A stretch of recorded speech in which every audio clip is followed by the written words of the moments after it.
सजी सिंध जी आगादी वारे शहर कराची में 18 फरवरी ते शेर सिंध कराची डिवीज़न के मलाखड़े के कामयाब कराइण लाइ सचल ॻोठ के ग्राउंड ते आगाही मलाखड़ो मुनक़िद कयो वियो। मलाखड़े में सिंध के मुख़्तलिफ़ ज़िलनि मां मल पहलवाननि वरी अंग में शिरकत कई।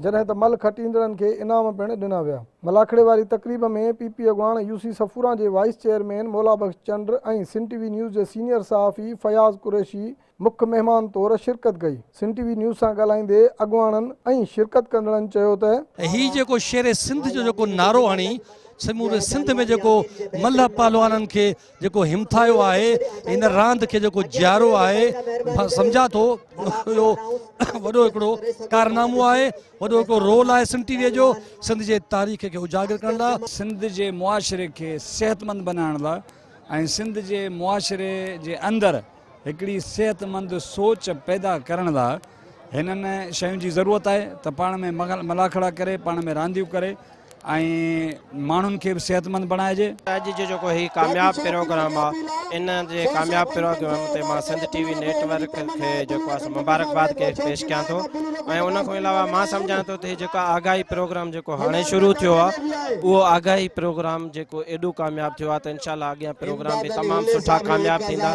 ही मल असांजी तमाम कदीमी रवायती सकाफती रांद आ जेके सिंध टीवी रांदिन वारे वज़ार से गॾिजी जो ही प्रोग्राम कया अज ही खुसूसन जो प्रोग्राम पाकिस्तान पीपल्स पार्टी के दोस्तन कयो आ, ही इंतहाई सारा जो अमल आ। शेर सिंध मुकाबला पूरी सिंध में कराए मल्ह मलाखड़े के असांजी सकाफ़त के उजागर करे असां सिंधी कौम के मथा ही समझो तो उन नए सिर असांजे मथा एकड़ो तमाम वडो एहसान कयो है।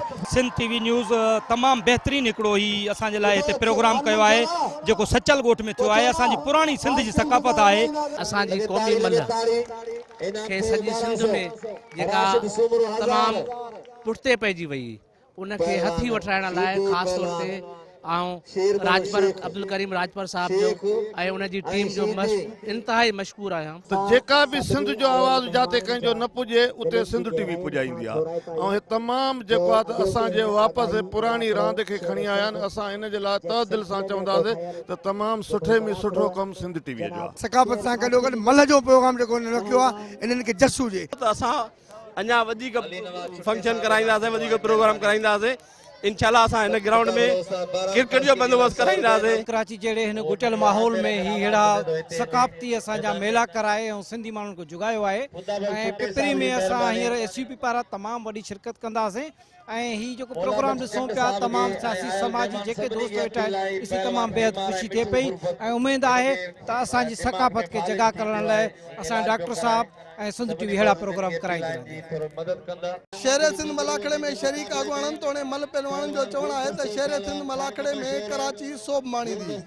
साथी रिपोर्टर फयाज कुरैशी, कैमरामैन अजीजा जैदी, कलीम खोखर से बशीर संजरानी, सिंध टीवी न्यूज़ कराची। मलाखड़े में आयल मौजूद मेहमानन के सिंध जी सूखड़ी अजरक उठाया विया। जो मुज़ाहिरो कंदा छो त वीडियोस तवाजो भरजन थियूं पूरो डिसिप्लिन तवाजो मीडिया ते यूट्यूब ते फेसबुक ते अज वञण वारो है।